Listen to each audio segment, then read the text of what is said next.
Ya Aba, ya Bapa, inilah kami anak-anak-Mu. Pakailah setiap kami sesuai dengan kehendak dan rencana-Mu. Mari kita berdoa bersama-sama, ulangi seperti apa yang saya ucapkan. Bapa kami yang ada di dalam surga, dikuduskanlah namamu, datanglah kerajaan-Mu, jadilah kehendak-Mu di bumi ini seperti di dalam surga. Bapa yang baik, berikanlah kami pada hari ini rezeki yang menjadi bagian kami secukupnya, cukup untuk memberikan pinjaman kepada banyak bangsa, sedangkan kami sendiri tidak punya pinjaman cukup untuk menjadi saksi Tuhan, mulai dari Yerusalem, Yudea, Samaria, sampai ke ujung-ujung bumi. Cukup untuk menjadikan semua bangsa murid Kristus dan membaptis mereka dalam nama Yesus. Terima kasih Bapa untuk rezeki yang secukupnya, dan ampunilah dosa-dosa kami, ampunilah kesalahan kami, seperti kami pun mengampuni orang-orang yang bersalah kepada kami. Dan janganlah masukkan kami ini ke dalam pencobaan, tetapi bebaskanlah kami dari segala yang jahat. Sebab Engkaulah yang empunya kerajaan, kuasa, dan kemuliaan sampai selama-lamanya. Dalam nama Tuhan Yesus, kami sudah berdoa. Haleluya, haleluya. Mari Bapak Ibu sekalian, sekarang kita bersama-sama secara serempak dan serentak kita akan menggemakan Mazmur 91 dengan suara yang keras, dengan suara yang lantang dari tempat kita masing-masing. Alkitab berkata, mati dan hidup dikuasai oleh lidah. Siapa suka menggemakannya akan memakan buahnya. 2, 3. Mazmur 91. Orang yang duduk dalam lindungan yang maha tinggi dan bermalam dalam naungan yang maha kuasa akan berkata kepada Tuhan, tempat perlindunganku dan kubu pertahananku, Allahku yang kupercayai.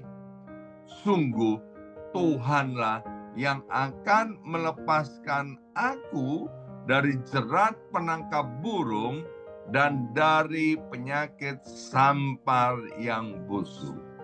Dengan kepaknya Tuhan akan menudungi aku, di bawah sayapnya aku akan berlindung.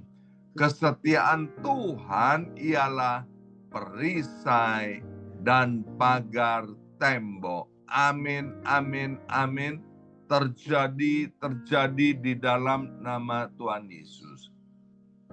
Aku tak usah takut terhadap kedahsyatan malam, terhadap panah yang terbang di waktu siang, terhadap penyakit sampar yang berjalan di dalam gelap, terhadap penyakit menular yang mengamuk di waktu petang. Walau 1.000 orang rebah di sisiku dan 10.000 di sebelah kananku, tetapi itu tidak akan menimpa aku.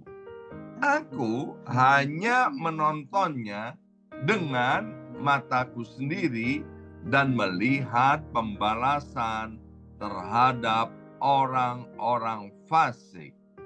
Sebab Tuhan ialah tempat perlindunganku, yang maha tinggi telah kubuat tempat perteduhanku. Amin, amin, amin. terjadi di dalam nama Tuhan Yesus. Malapetaka tidak akan menimpa aku, dan tulah tidak akan mendekat kepada kemahku.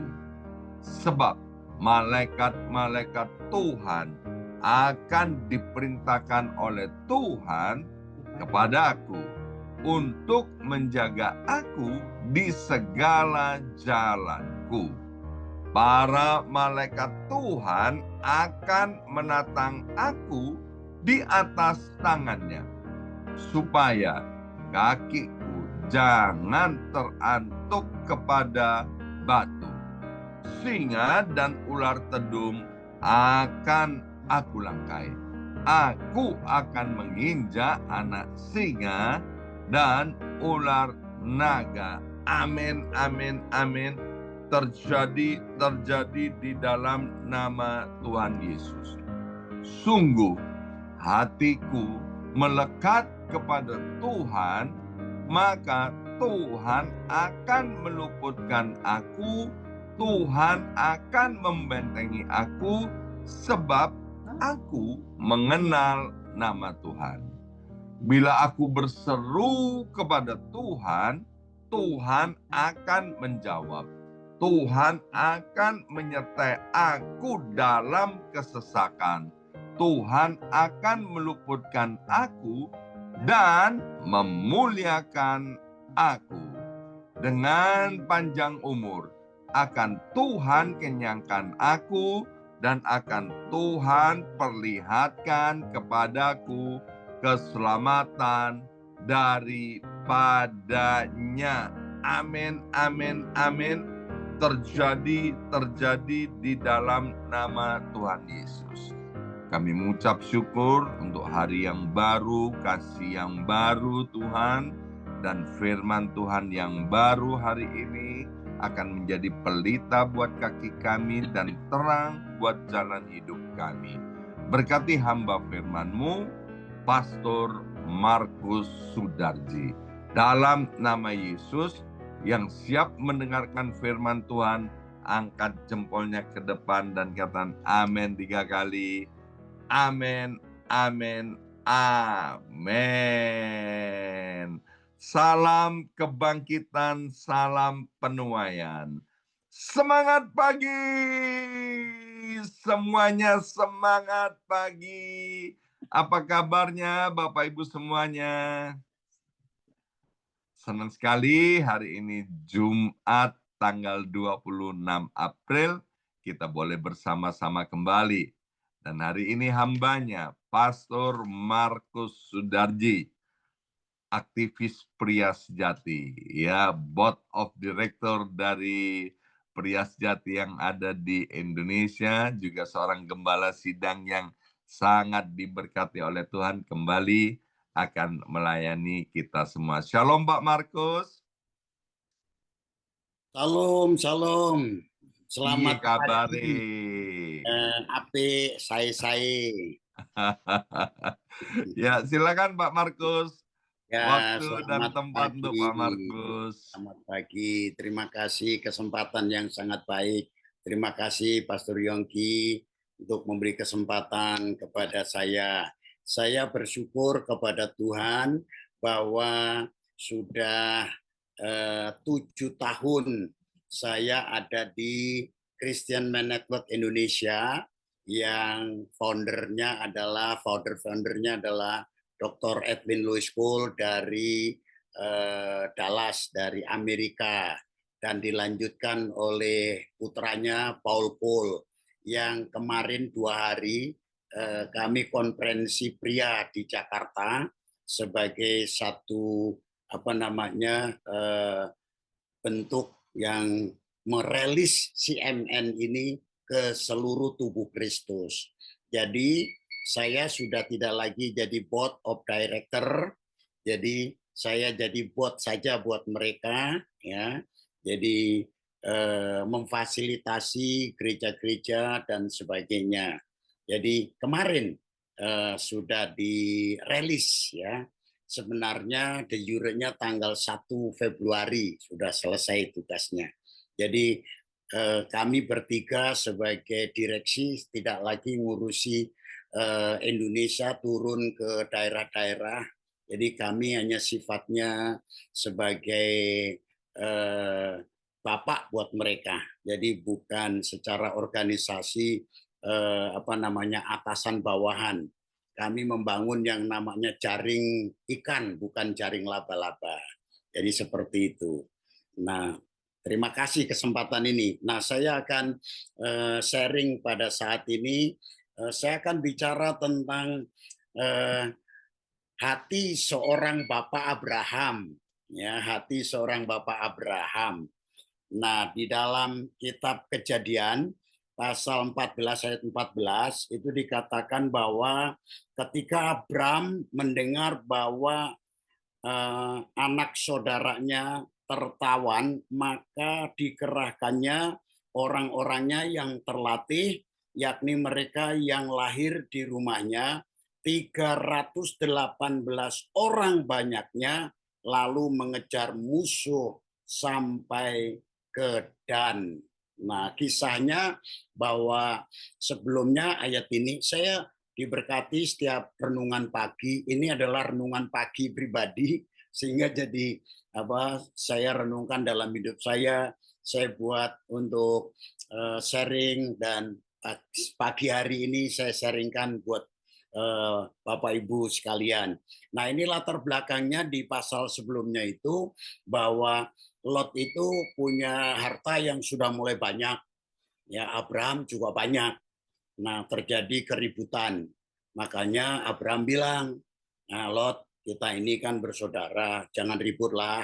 Kalau orang Jakarta bilang begitu, jangan ributlah. Ya, nanti apa kata tetangga kalau kita itu ribut bersaudara. Tapi hari-hari ini banyak, kadang orang ribut itu udah nggak mikirin nanti dilihat tetangga apa enggak, ya ribut-ribut aja. Itu karena mungkin egois ya, seperti itu. Tapi anak-anak Tuhan, kita mau belajar seperti Abraham ini. Nah, Lot memilih tanah Sodom, sedangkan Abraham berkata, kalau kamu ke utara, saya ke selatan, kalau kamu ke selatan, kamu ke utara, dan seterusnya. Jadi mereka mulai diberkati oleh Tuhan luar biasa. Saya terlalu percaya, orang percaya Yesus itu sudah diberkati oleh Tuhan sebenarnya ya. Cuman bagaimana untuk memanage berkat itu dengan baik gitu. Kemarin saya WA-an dengan teman saya yang di Kanada. Waktu saya ke Niagara, ke Kanada, ke Toronto, diantar-anterin itu waktu kami backpacker itu bersama dengan istri. Ya, jadi udah sekian lama nggak ketemu. Nah, kemarin WA-an, dia kirim itu foto-foto dia lagi di Belanda. Jadi memang dia udah pensiun, tapi kerjanya sebagai konsultan seperti itu.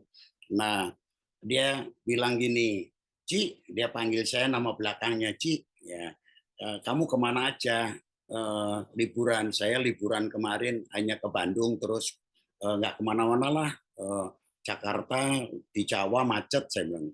Tapi aku bersyukur habis ngunjungin anak saya di China, saya bilang, ke Chengdu, ke Fuzhou, ya, ke Shanghai, keliling-keliling. Wah, kamu keliling-keliling juga. Dia bilang gini, dulu Ci, ya kita itu kere ya, tapi bisa jalan-jalan sekarang ya. Nah, itu berkat Tuhan, saya bilang.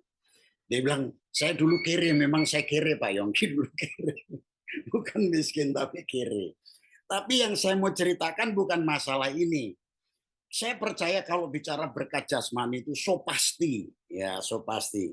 Tapi yang saya mau sampaikan di sini bahwa Lot ini juga tidak tahu diri gitu.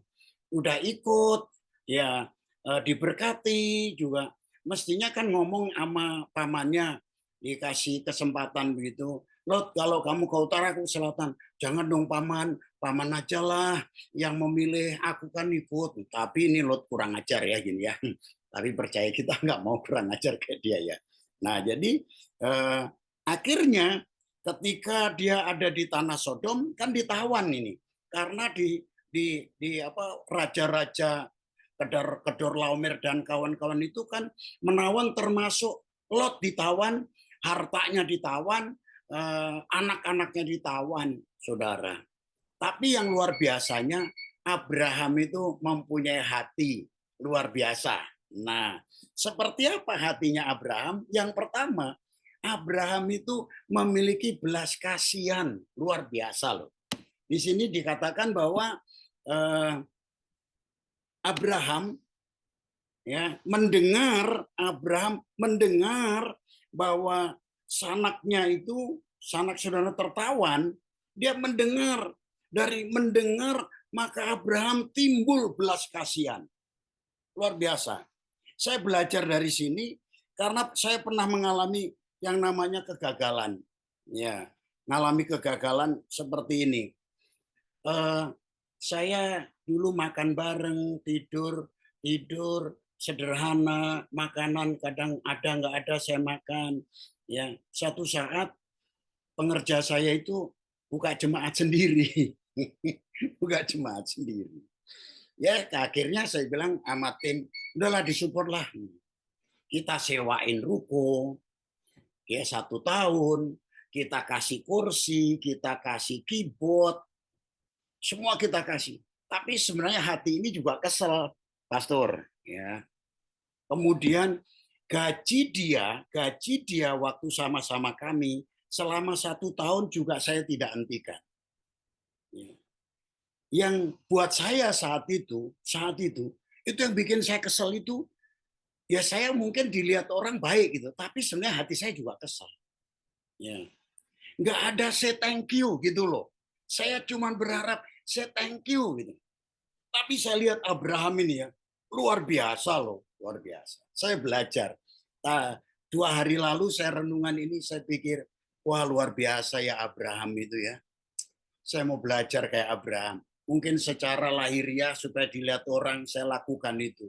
Kontrakin ruko, kasih kursi, kasih sound system, kasih keyboard, gaji setahun saya kasih. Tapi saya harus belajar lagi lebih dari itu rupanya. Ya. Nah, satu saat dia bilang gini, Pak, saya jadwal khotbah ya di tempat saya. Saya bilang, saya waktu itu Pastor Yongki, terus terang saja ini saya berkata saat itu saya bilang gini, nggak usah lah, kamu lebih pintar dari saya, percuma kamu ngundang pengkhotbah yang lebih bodoh dari kamu, nggak dapat apa-apa nanti. Aku kan lebih bodoh, nggak usah. Itu kesel saya. Saya sadar itu, saya bertobat lah, nggak boleh kayak begitu. Seringkali kita udah nolong orang, segala macam, kita kan pengen ya dapat balasan ya. Bapak Ibu, kalau kita nolong orang, orang itu nggak say thank you, bagaimana rasanya? Terus kemudian mengkhianati kita. Waduh, sakit. Saya belajar dari sini. Tapi saya bersyukur pada akhirnya saya rekonsiliasi. Nah, itu yang penting. Saya rekonsiliasi sama dia. Jadi saya bilang kalau kamu misalnya nggak berhasil di sana, kamu mau balik, welcome. Saya welcome, tangan saya bilang welcome. Ya, saya bersyukur dia berhasil, ya sudah, gitu ya. Nah, jadi memang kita perlu belajar seperti Abraham, ya. Bapak Ibu mungkin di tempat kerja, ya kan, dikhianati sama teman, ya istilah kasarnya ditusuk dari belakang. Yuk kita mau belajar seperti Abraham, punya belas kasihan. Haleluya, ya punya belas kasihan. Yang kedua, Abraham itu menolong dan bukan sekedar menolong, tapi menolong dengan sepenuh hati. Ayat ini dikatakan, maka dikerahkannya. Nggak main-main loh, dikerahkan. Berarti Abraham itu dengan sepenuh hati. Ya, saya belajar di sini, Tuhan, aku mau belajar seperti Abraham. Kalau yang lalu aku gagal, tapi aku mau ya belajar seperti Abraham. Ya, kalau orang nusuk saya dari belakang, ya itu ngomong sama yang lain. Pastor Yongki ketika saya dengan istri dengan tim itu nolong, dia ngomong sama orang lain itu yang lebih menyakitkan, katanya kami itu nggak buat apa-apa, loh sakit rasanya. Sakit ya. Ya, jadi ngajari saudara, bukan saya cerita dari diri saya, tapi saudara coba terapkan dalam kehidupan sehari-hari saudara sesuai dengan profesi yang Bapak Ibu lakukan ya. Kita nolong orang, tapi orang itu nusuk kita dari belakang. Ya, Pastor Yongki kenal pasti yang di Surabaya, teman kita Pak Juanso ya, Pak Juanso.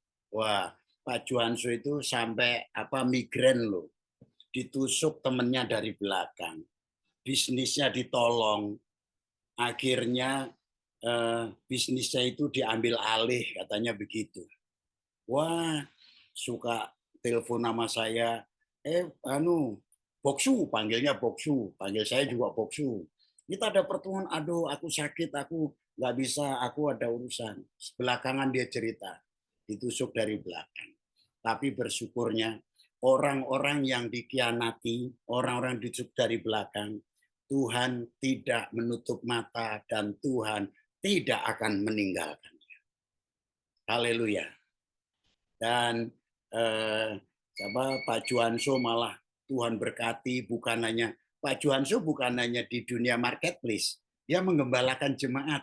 Saya pernah khotbah di gerejanya, luar biasa, diberkati Tuhan luar biasa. Jadi kalau kita itu belajar seperti Abraham ini, walaupun memang saya jatuh bangun, masalahnya bukan jatuh bangun Bapak Ibu. Masalahnya bukan jatuh bangun. Yang jadi masalah besar kita adalah jatuh nggak bangun-bangun, itu jadi masalah. Kalau jatuh bangun biasa. Yang penting kita bangkit. Ya, jadi Abraham itu menolong sepenuh hati. Saya belajar menolong sepenuh hati. Bapak Ibu, anak-anak Bapak Ibu mungkin melupakan atau bahkan tidak peduli dan sebagainya. Tugas panggilan kita adalah menolong dan memaksimalkan mereka sepenuh hati. Saya dengan istri punya komitmen. Kita nggak berharap nanti kalau sudah tua itu anak-anak itu istilahnya ngasih namanya uang saku dan kita tagih tiap bulan. Saya enggak. Saya bilang sama mereka, kamu balas budi kepada papi mamimu, papa mamamu dengan cara apa? Dengan kamu membesarkan dan mengasihi cucu dari papa mamamu ini sudah cukup. Nah, keren ya. Itu membuat kita enteng, hidup ini enteng.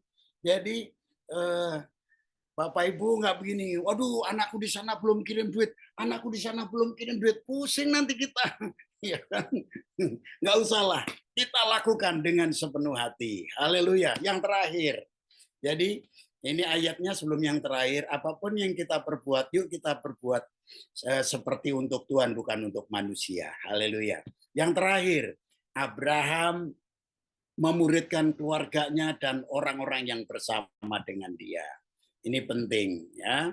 Ya, ternyata di rumah Abraham yang lahir bersama dengan Abraham itu yang terlatih ini, yang dikirim untuk yang dikirim untuk berperang itu sebanyak berapa itu ya? Sebanyak 318 orang banyaknya. Bayangin, luar biasa. Ini orang terlatih, ini tentara. Rupanya Abraham itu melatih mereka. Tugas panggilan kita, Bapak Ibu, sebagai orang tua, ya sebagai ini, kita yang penting memaksimalkan anak-anak. Ya, maksimalkanlah mereka, maksimalkan orang-orang di sekeliling kita. Udah cukup, nggak perlu meminta balasan.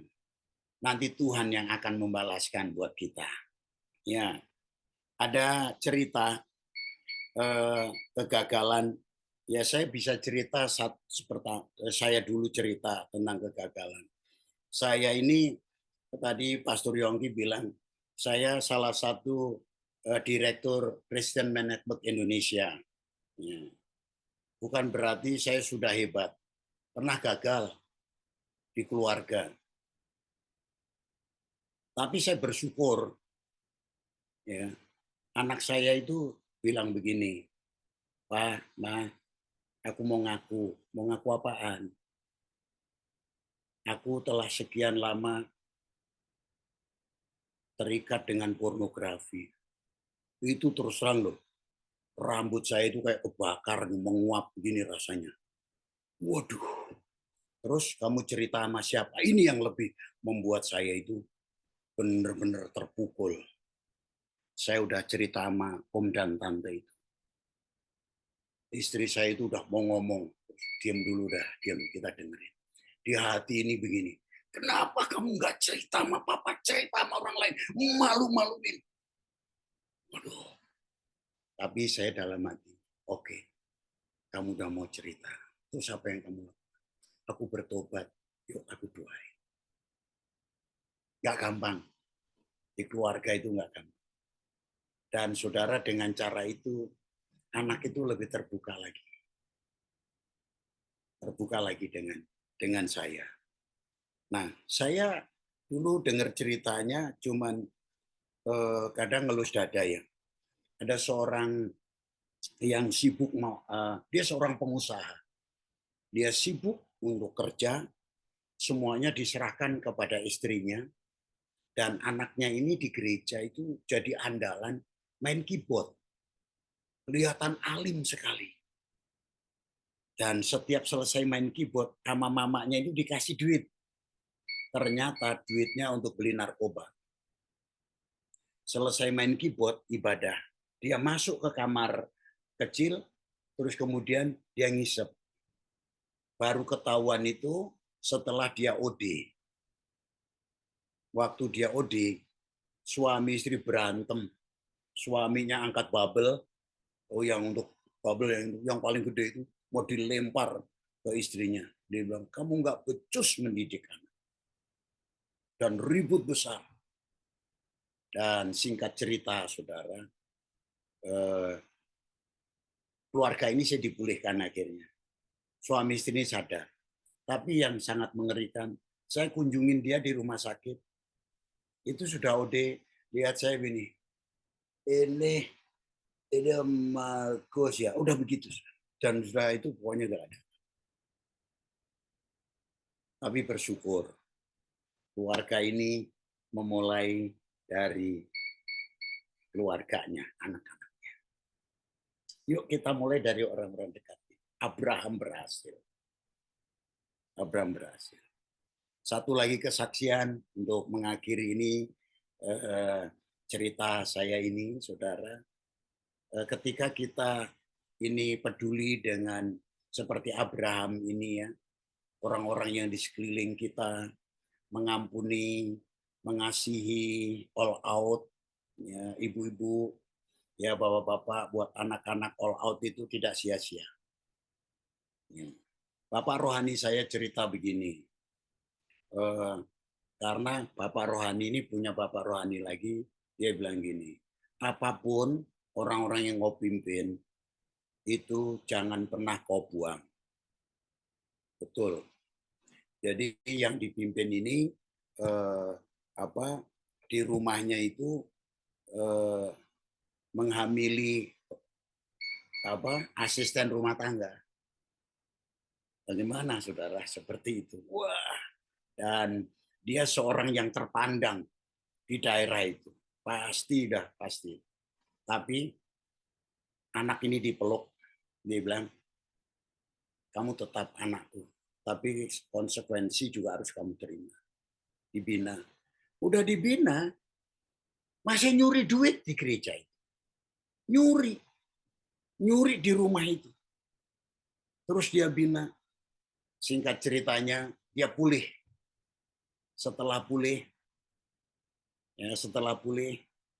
dua-duanya bertobat sungguh-sungguh. Ketemu dengan pemimpinnya, dengan bapak rohaninya ini di satu daerah tertentu. Dia dipakai Tuhan jadi seorang pemimpin untuk memulihkan keluarga-keluarga yang lain. Ya, keluarga-keluarga yang lain. Itu sangat luar biasa. Dan ini sangat mengajarkan kepada saya, kalau dulu saya kalau nggak suka saya buang. Orang nggak suka saya buang. Ya kan? Itu.